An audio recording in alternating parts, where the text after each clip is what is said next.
Undeceptions podcast.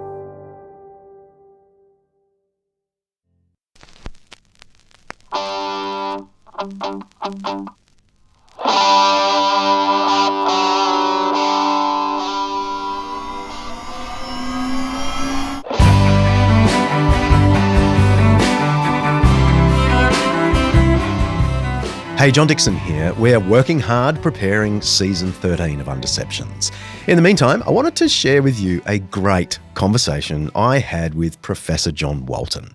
He's the Old Testament legend who walks the halls of Wheaton College as he enjoys his retirement by researching, writing, and answering all my Old Testament questions. John's the author of a huge number of important works, including the major textbook Survey of the Old Testament, published in its 4th edition just earlier this year by Zondervan Academic. It's the one-stop shop for everything literary, historical, and theological behind that first part of the Bible. Anyway, an idea popped into my head just the other day for a rapid-fire rundown of this difficult part of Jewish and Christian scripture. I buzzed John up on level 5, asked him to pop down to my office on level 3, and with about 5 minutes notice, we started this fascinating conversation. Enjoy. Well, I love having you just upstairs so you can walk down the stairwell and have a quick chat. So let's do the impossible. Let's summarize the entire Old Testament. And what I'd love is for you to give us rapid fire the keys to reading the different parts of the Old Testament. It might be for someone who believes, it might be someone who doesn't believe, but what should they hold in mind as they pick up this scary Old Testament book and start reading? So let's begin at the beginning. How to read the creation stories. We have to recognize always that we're reading ancient text. And therefore, one of my big things approaching interpretation is that we have to think about how they would think about these things, realizing that Israelites thought a lot more like Babylonians than they do like us. So when we ask about creation, we should immediately wipe from our minds all of our scientific questions and scientific lenses, because we want to try to read it as they would. When we read the creation narrative in Genesis, we find that it often doesn't deal with issues of materiality. Sometimes it looks like it could be doing that, but other times God creates day and night. God creates light. These are not material objects. And so we start to ask, what kind of creation account is this? And so in this case, what we find both in the biblical text and supported in the broader ancient Near East was that they were most interested, not in material, but in order. And so to read the creation narrative as God bringing about order, we can understand that today. We're interested in order today. We like our lives to be ordered in the way that we understand order. We think about law and order. Order is a big word. And it was important both as they understood the cosmos, that it was ordered, everything working the way that it should, and on the ground level, society and how it's ordered. Is this partly why that Genesis 1 is such an orderly passage? Exactly. The whole idea of 7 days came from the idea that when they built a temple, that was the center of the cosmos, where God ordered the cosmos, and temple dedications were in 7 days. And so they would naturally think of a 7-day structure. That really doesn't have to do with the chronology of the origins of the universe. It has to do with how God goes about establishing order.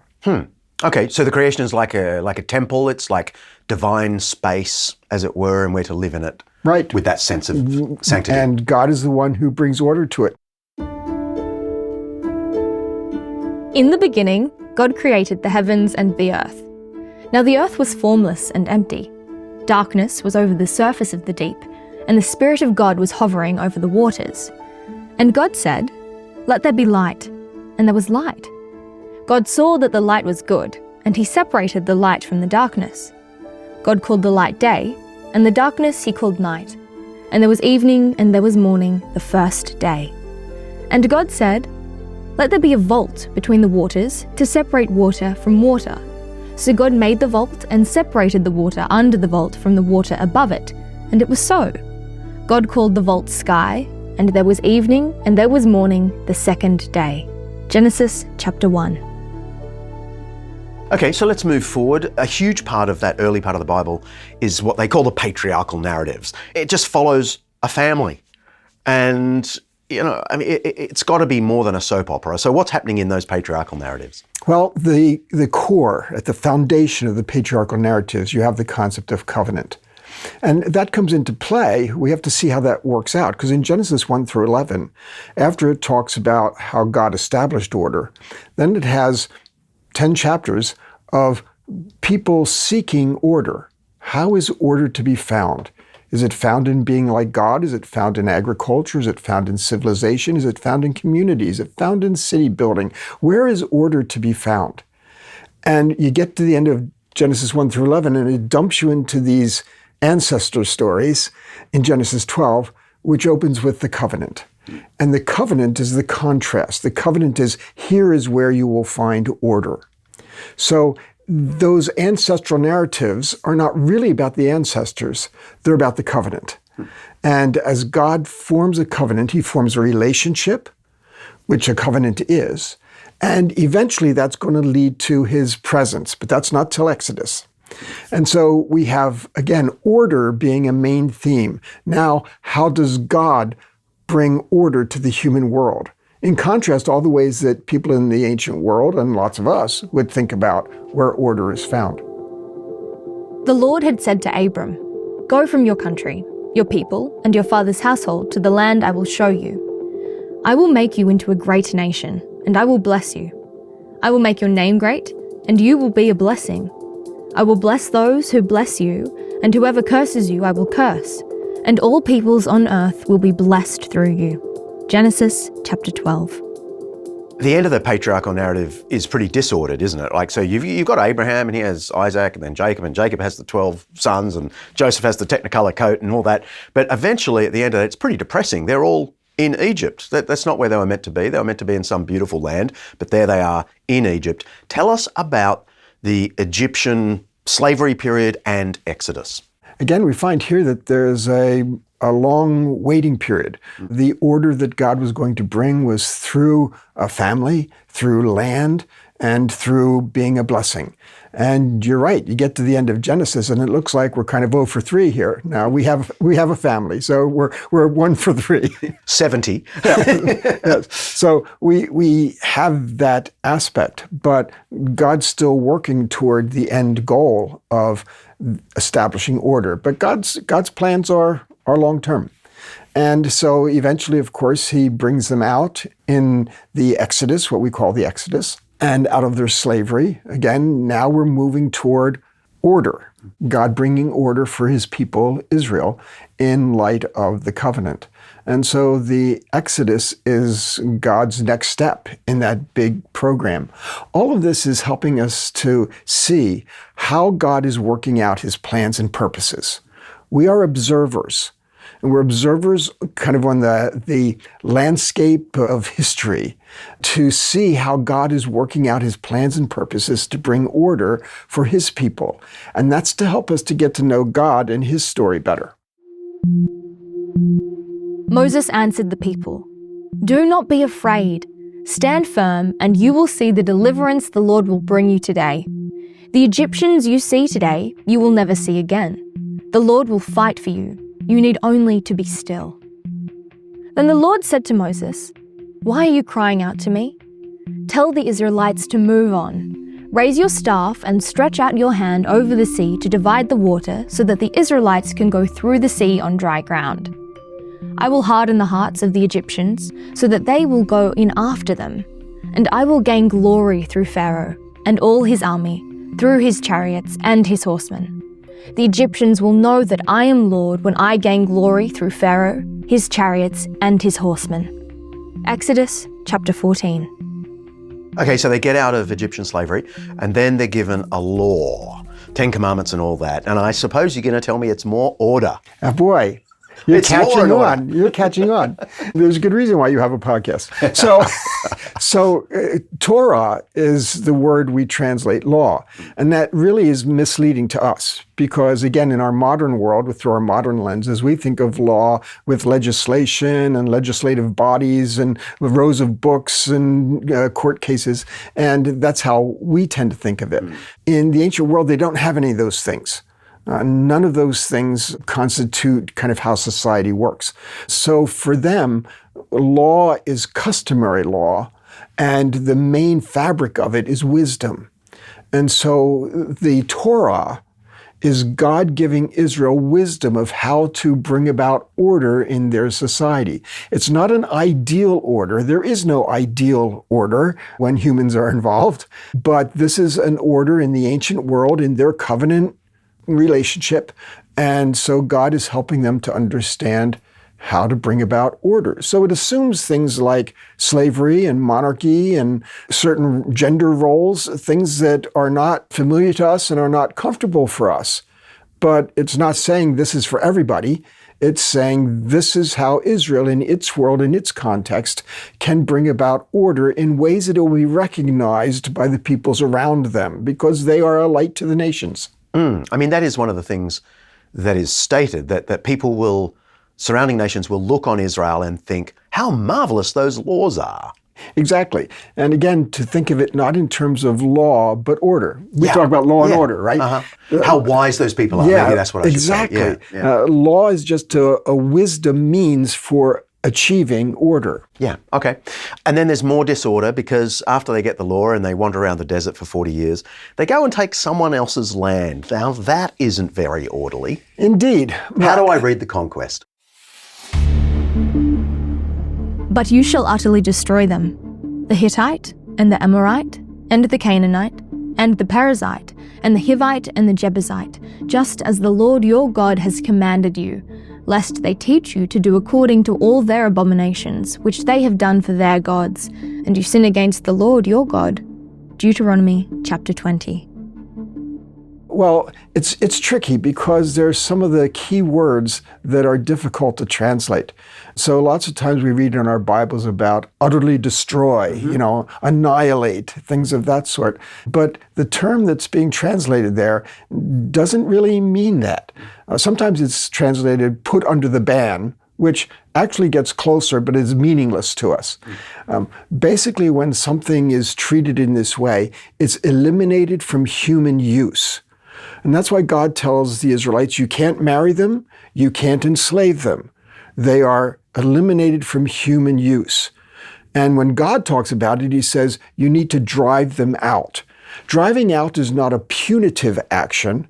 Driving out is often a clarifying action or sometimes a purifying action. It's Yahweh's land. It's not Israel's land. It's not the Canaanites' land. It's Yahweh's land. And he's making a space for his presence. And there are certain elements which the Canaanites represent, which are going to be non-conducive, not really promoting what God's presence needs to be and being a bad influence on Israel, who are supposed to be the hosts to the presence of God. So this is all about relationship and presence. It's not about politics. It's not about genocide. It's not about jihad. It's not about holy war. Warfare was not supposed to be how this happened. But of course, if people refuse to clear space for God's presence, then there's going to be some force involved. This is not something that was unusual in the ancient world. After all, they cleared territory to build a temple, and people who might have lived there have to be moved out. And this is a matter of clearing the land more than conquering the land. It is a strange thing, isn't it, that the Israelites, once they had the land, they weren't a conquesting people like many in the ancient Near East. They didn't go down and try and take Egypt and then go and take, Babylonia or whatever. David certainly expands the borders, so he might be an example of that, but that was also still in the process of trying to clear the land that was part of the covenant given. But they never thought they were meant to invade other nations and, become like the world power. Correct. They always saw They're not themselves an as having empire. some kind of, not an empire. Some Even kind of though we discrete. call it the Davidic Empire. Yes, Yeah. indeed. Okay, so conquest, all right. And after the conquest, you've got this period of the judges followed by the period of the kings. I mean, that's a huge period. It's a lot of books of the Bible. Are you able to sum up how we should read that period? Sure. So we start with the Judges period, and the recurring theme is, in those days there was no king, and everybody did what was right in their own eyes. I wonder what that's contrary to. Order? That's contrary to order, exactly. You can see the idea. And it's also tied in, of course, remember the covenant was the instrument of order. And so it's tied in that they're violating the covenant. They are unfaithful to the covenant. And therefore they are not experiencing order, not just because they didn't have a king, but because they were not following the covenant. So these issues of relationship with God, which is what the covenant established, they were violating that. And so Judges documents these centuries of time where the people were unfaithful, but God was faithful and patient. Again, in these, we're trying to learn God's story. We're not trying to use these stories as examples for us to follow. We have to remember that when we read these Old Testament narratives, it's not the characters who deliver the message. It's the narrator who delivers the message. And so we're not supposed to figure out if we're supposed to be like Deborah or not, be like Samson or not, be like Gideon or not, be like David or not. We want to see what the narrator's doing with those characters to show us God's story unfolding so we can understand how God works in the world and how his plans and purposes are carried out, sometimes over long periods of time through periods of deep crisis like the Judges period. Dear listeners, I'm going to pause there because that's probably the most important 1 minute of how to read the Bible you've ever heard.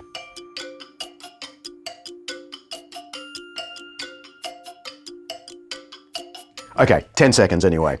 I mean, honestly, yeah, that is extraordinary. Now, right through this King's period, especially toward the end of the King's period, you've got these crazy characters who pop up, and we call them prophets. Mm-hmm. And there were loads of them, some of whose writings we don't have, but some of whose writings we do have. So, from Isaiah, the sort of the big prophets, right through to the little prophets, as it were, or whose, not many of whose words are left to us. Who knows how little they were. But tell us about the prophets. Okay. So the prophecy comes into play in a different form in the middle of the monarchy period. So let's get into it, the monarchy period. Once we have kings, now God sets up the covenant with David, and that becomes an additional element of order through kings, God's order through God's chosen king. And so we have kingship, which is supposed to be an instrument of order, but it's still driven by covenant.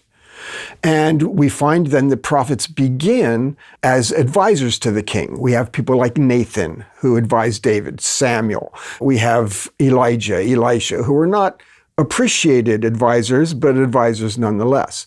But then we get to a point in the 8th century where change takes place. And now we start getting the prophets whose books, collections of oracles we have. And these are called the classical prophets.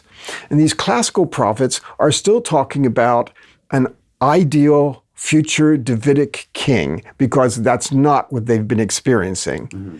And that's connected to the covenant with David.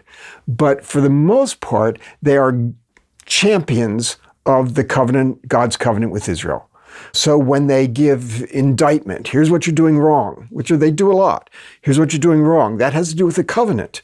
When it talks about judgment, that has to do with the covenant curses. If they didn't remain faithful to the covenant, then God would bring judgment. They talk about instruction, and the instruction is always covenant focused. And then they talk about future hope and restoration. And again, that God is still going to be faithful to his covenant people, even through judgment and punishment. So these prophets are not predictors of the future. They are spokespersons for God.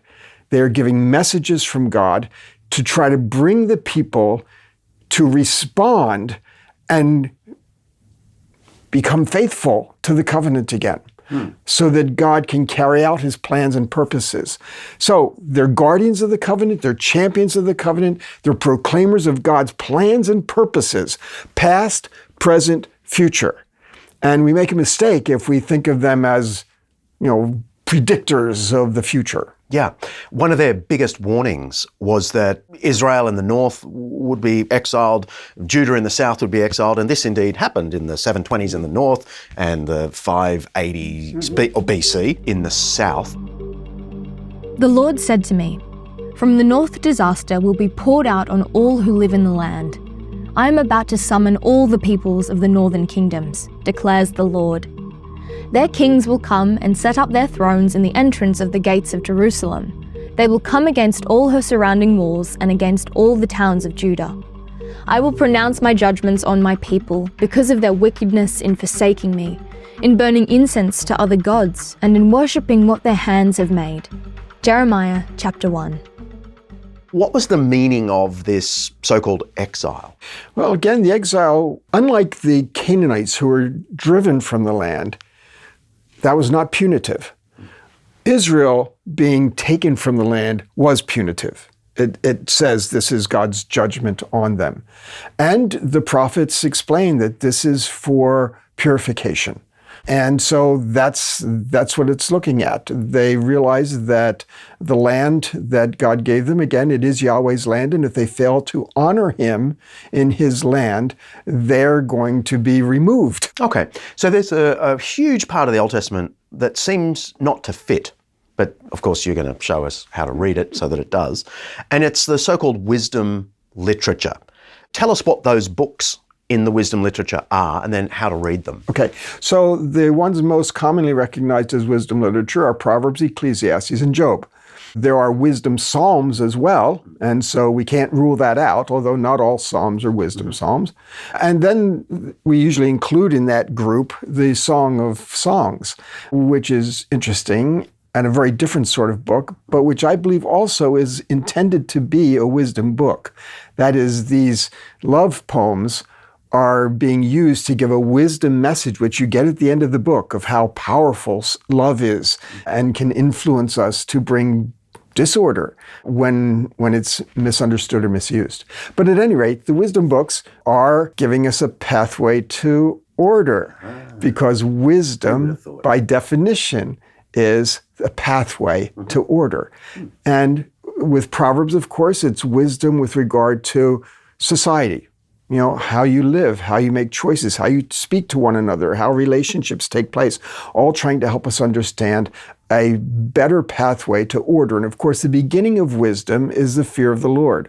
So the claim of wisdom literature is you really can't understand the best pathway to order unless you've got God at the foundation of it. Job talks about wisdom in a different way, because Job, the wisdom is, how do you think about how God works in the world? Especially, how should you think about how God works in the world when things are going terribly wrong? So the book of Job is not trying to explain suffering to us. It's trying to help us understand a wise and orderly way of thinking about God when everything seems out of order. And one of the things that God says, of course, is that there's more order than what you know. And that's what he tells Job. Ecclesiastes is talking about order at a different level, because that's asking the question, we all experience this thing things feel like we haven't arrived. We haven't gotten to where we want to get to. What's the meaning of life? How can I find self-fulfillment? What's this all about? And that the message of Ecclesiastes is, it's all hevel. Hevel is the word that just says, we translate it meaningless or vanity. And I think it's really the opposite of self-fulfillment. That is, that we have this difficulty achieving self-fulfillment, which we feel is a constituent part of order. And God's telling them through Ecclesiastes, that's not the way to find order. None of those things work. You've tried them. They don't work. So how do you find order? Wisdom for order, as you think about kind of the big things in life, the direction of life. And of course, the message that he has to give is, don't look to all of your accomplishments or all of your achievements or all of your pursuits to bring that. None of them resolve hevel. What you have to understand is that we receive good gifts from God. Enjoy them while you have them, appreciate them when they come. But we also receive adversity, also from the hand of God. And wisdom and order suggests that we accept those as from the hand of God. So it's an interesting perspective on trying to help us to understand, again, God's plans and purposes in the world, how he works, how we should think about God, how we should seek order in the covenant and in relationship and understanding God's presence with us. The book of Psalms. I mean, this is a massive book in the Bible, and it's unlike any part of the rest of the Bible, because they're words mostly that humans are to say to God. So tell us how to read the Psalms. So I think we can see some comparisons. So when we read Torah, we say this is a collection of legal provisions, let's call them, legal provisions to help us understand God better. We look at narrative. This is a collection of narratives. Judges, Samuel, Kings, collection of narratives to help us to see and understand how God is working in the world. We look at Proverbs, collections, right? We look at the prophets, collections of oracles, apocalyptic, collections of visions, all to help us try to see more clearly how God is carrying out his plans and purposes. Psalms, of course, also a collection. So if we think of it that way, still, you're right, it's talking about now how we talk to God instead of how God is talking to us. So Psalms is talking a lot about our response. Sometimes those responses are responses of praise. Sometimes we're really upset and we don't know what's going on and we have questions to God and even shaking our fists and not knowing what to do. But in that sense, the Psalms are not trying to tell us this is how you should pray. Remember when Jesus' disciples asked, how should we pray? He didn't say, you've got the book of Psalms, right? Instead, he gives them a prayer to pray. And so it's not a collection that says this is how to pray, but it's a collection that talks about how important it is to pray. And I think so often we misunderstand prayer today. I love Skye Jethani's book, What If Jesus Were Serious About Prayer? And he talks about the fact that prayer, and this includes the Psalms, of course, is not so much about results, answers, it's about relationship. And it's not so much about communication, it's about communion. And so in Psalms, we can see how the relationship of people with their God proceeds as we communicate with God and as we listen and see how he works in the world to try to understand. In the history of Judaism and Christianity, though, those Psalms were actually prayed. They're laid down, regularly to pray. Indeed. You're not saying anything different to that, No, though. they can be used that way, although not all of them very well. There are some that I would not recommend praying. Yeah, I know the one you mean. Yeah, but some of them, many of them have been used for prayers, and they can be used that way. But when we ask, what is the authority of them? What is the revelation that God is giving? It's not revealing your prayer book that you should choose from when you're praying. You can pray them. Absolutely, because we are all engaged in trying to be in a workable relationship with God. We can understand him better, and these kind of flesh that whole process out. Final question, how does the Old Testament help us understand the New? You have 30 seconds. Sure. Well, it's God's story. Do you want to know God? Okay, you can say, well, Jesus came, and that's wonderful, and Jesus taught us many things, and God saves us through Jesus. That's great. But lots of people say, I don't know how to know God. You say we should know God. I don't know how to know God. Well, the way we know people is by hearing their story. That's how we know people, by hearing their story, by knowing their story, by sometimes becoming part of their story. And so people say, I want to know God. You know God by knowing his story. And that story doesn't start with Jesus. It doesn't start with the cross. It doesn't start with the church. That story starts with God. And to know God, we have to know his story, and the Old Testament gives it to us. John Walton, thank you so much for coming down all the way to level 3 to talk with me. Been a pleasure to be here. I love talking about this stuff. Of course you do. Fantastic.